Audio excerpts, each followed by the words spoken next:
L'école du Lab s'inscrit dans une démarche sociale et solidaire parce elle a vocation à outiller et accompagner tous ceux qui n'ont pas forcément les opportunités ou le réseau ou l'entourage nécessaire pour entreprendre. Donc il y a beaucoup d'humains dans cette histoire, puisque l'accompagnement est 100% gratuit pour eux. Et au-delà de ça, voilà, il y a une dimension très humaine dans la relation qu'on a avec chaque porteur de projet, veiller à lui trouver les bons outils, lui trouver le bon vocabulaire pour lui faire comprendre, lui faire apprendre et le rendre capable d'agir par lui-même et dans son projet. Les objectifs du Media Lab, c'est d'accueillir des résidents permanents et des coworkers. La plupart travaillent sur des territoires défavorisés, beaucoup de banlieues. Et on a aussi toute une partie, pour terminer, de conseils, de développement d'activités, de réflexion sur les tendances de demain qui, pour beaucoup, naissent maintenant dans les quartiers populaires. Et on a des structures qui se ressemblent et qui ne se ressemblent pas.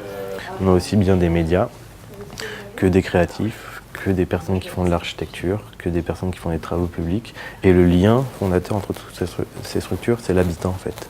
La valorisation de l'habitant et la valorisation du territoire. En fait. Je suis très contente que le Media Lab du coup, soit présent à Pantin et en tout cas dans le 93. Ça nous a permis aussi de rencontrer énormément de monde et de rencontrer au sein de l'accompagnement aussi des projets très intéressants avec toute la mixité que ça englobe et qu'on n'aurait peut-être pas rencontré si effectivement on était dans un incubateur en plein dans Paris. Voilà. Donc là, le fait d'être dans un collectif auprès de gens qui entreprennent aussi, ça dynamise. Et en plus, on peut tester, leur pitcher notre projet. Donc il y a un vrai soutien lié à cette démarche-là.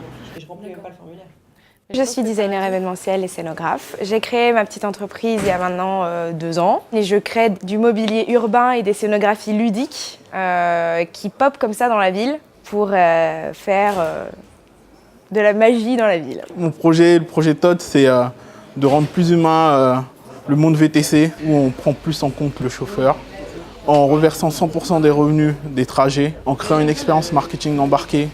Tu as eu cette idée-là d'abord pour ça, quoi, pour redistribuer 100%. Et après, elle a détaillé les valeurs ajoutées pour le client sur les différentes étapes. Ça peut être au moment de la réservation, au moment de l'accueil, les services dans le véhicule, l'interaction avec la tablette. Je suis porteur du projet Bonjour Pantin, qui est un blog et une page Facebook dédiée à l'actualité positive de la ville de Pantin dans le 93. Bonjour à tous, bienvenue sur ce nouveau live Bonjour Pantin. Il y a le départ de la course qui s'appelle l'Open Swim Star, donc il y a environ 500 nageurs qui vont prendre le départ actuellement. Le déroulé avec le Media Lab 93 et puis l'incubation, c'était plutôt des petits déjeuners. Une fois par semaine à peu près. Enfin, voilà, on se revoyait, on discutait énormément de nos projets, on est assez honnêtes les uns envers les autres. On voit aussi l'évolution, on se donne des objectifs d'un petit déjeuner à un autre. On avait des formations aussi très concrètes. Donc l'accompagnement proposé par La Ruche au sein du Media Lab 93 consistait à un suivi de 3 mois, un espace de coworking et différents rendez-vous, ateliers, formations qui nous ont permis à nous tous, les porteurs de projets, de structurer nos projets, nos business models, nos offres auprès de nos clients, pour pouvoir vraiment mûrir le projet avant de le déployer en grand. Tu nous avais proposé de faire des rendez-vous rencontres et là j'ai entamé mes rendez-vous pro. Ma dynamique est différente et ma posture aussi. La façon de communiquer, mon projet, la façon de parler d'argent. Donc ça c'est plutôt positif. Tu te sens plus assurée ? Ouais, complètement. En fait, vous nous avez permis d'asseoir nos chemins, quoi. Et donc je me dis, voilà, surfons, naviguons, peut-être qu'il y aura une bonne vague et à un moment, ce sera notre tour, quoi. Pour moi, c'était important d'être incubé au Media Lab parce qu'on a toujours besoin d'une structure pour nous épauler, surtout quand on ne connaît pas le monde de l'entrepreneuriat. Donc avec le Media Lab, j'ai eu un bureau, j'ai été accompagné, on m'a aidé à structurer mon projet, à faire un business plan canvas, à cibler mes clients, à tout définir pour être prêt à créer l'entreprise. Tu es jeune, tu n'es moins jeune, tu n'es pas jeune, tu as un projet, tu as une idée.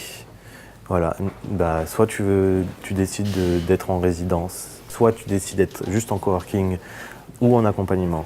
Et l'idée, c'est que Voilà, tu as un projet, tu nous écris, tu sais ce que tu veux, tu as juste une idée, et ben nous on va t'aider à la développer. Au Media Lab, on sent pas que c'est uniquement la diversité, que c'est que pour le 93, c'est que c'est ouvert à tous. Alors moi évidemment j'ai grandi dans le 93, je n'habite plus dans le coin, mais j'y reviens toujours avec grand plaisir, et de voir finalement que le paysage s'améliore, change, et qu'il y a cette envie de faire bouger les lignes finalement de l'entrepreneuriat, de stimuler justement cette diversité, les femmes, les jeunes à entreprendre, je trouve ça génial. On a une bonne première base en termes de formation, le contenu était juste. Donc je pense qu'on va, pour l'édition 2, on arrivera à faire quelque chose d'encore plus riche en termes de contenu. Ensuite, sur la forme de suivi, peut-être voir dans l'organisation d'événements un peu plus informels ou les rendre encore plus capables d'agir et d'interagir entre eux sans forcément qu'on soit là. Mais voilà, c'est une question de posture et de culture, un petit peu de partage aussi, qui est à pousser encore un peu plus, je pense.